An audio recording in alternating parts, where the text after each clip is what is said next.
গতকাল খবরটি আমার চোখে পড়েছে।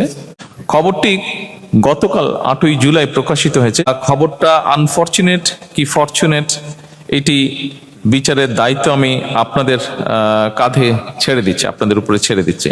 খবরটিতে বলছে, বিশ্বে বসবাসের অযোগ্য শহরের তালিকায় 3য় স্থানে বাংলাদেশের রাজধানী ঢাকা। আজকে আমরা এখানে পরিবেশ নিয়ে কথা বলতে এসেছি। আমার মনে হয় এই বিষয়টি নিয়ে আমাদের সকলের সিরিয়াসলি না, ভেরি ভেরি সিরিয়াসলি বোধহয় চিন্তা করার সময় চলে এসেছে। কাজে এখানে আজকে আমরা যারা বৃক্ষরোপণই হোক বা পরিবেশের বিষয় হোক, আমরা এখানে একত্রিত হয়েছি, আমাদের সকলের উচিত হবে এই ঘর থেকে বেরিয়ে গিয়ে যখন যে পরিস্থিতিতে যে পরিবেশে আমাদের সুযোগ হয় প্রত্যেকটি মানুষকে এ ব্যাপারে সচেতন করা। এখানে যারা আপনারা আজকে উপস্থিত হয়েছেন, বিশেষ করে এই কাজগুলোর সাথে আপনারা যারা জড়িত আছেন, পরিবেশ এবং বৃক্ষরোপণ দুটো অঙ্গাঙ্গিভাবে জড়িত বলে আমি মনে করি।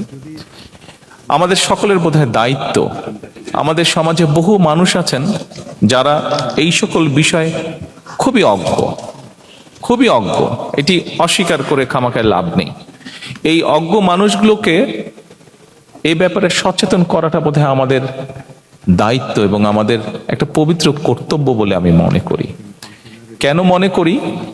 এই জন্য আমরা যদি ঢাকা শহরের বিভিন্ন জায়গায় যাই, যে এলাকাতেই যাই না কেন, আমরা যদি ঢাকা থেকে, আপনাদের প্রত্যেকেরই এখানে নিজের গ্রামের বাড়ি অবশ্যই মনে হয় ঢাকা শহরের নয়, ঢাকা শহরের ঢাকা জেলার বাইরে অন্য বিভিন্ন জেলা, আমরা যখন হাইওয়ে গুলো দিয়ে যদি যাই এবং হাইওয়ের দুপাশের অবস্থাগুলো যদি দেখি, তাহলে আমি যেই কথাটি বলতে চাইছি এই কথাটি বোধহয় পরতে পরতে ফিল করার বোধহয় যথেষ্ট কারণ আছে।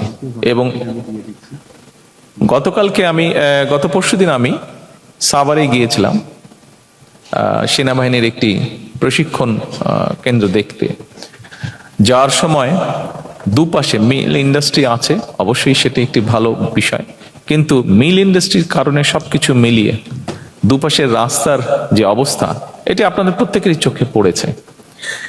আমার মনে হয় কোনো একটি সভ্য দেশে, একটি সিভিলাইজড দেশে এরকম পরিস্থিতি বোধহয় হওয়ার কারণ নয়।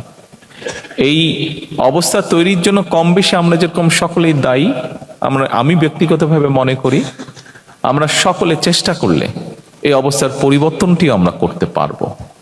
আমার মনে হয় আজকের এই বিশ্ব পরিবেশ দিবস উপলক্ষে বোধহয় এরকম একটি প্রতিজ্ঞা বা শপথ বোধহয় আমাদের প্রত্যেকের নেওয়া উচিত আজকে। আসুন এবার আরো কিছু গুরুত্বপূর্ণ বিষয় আমি আমার অবস্থান থেকে আপনাদের সামনে তুলে ধরতে চাইছি।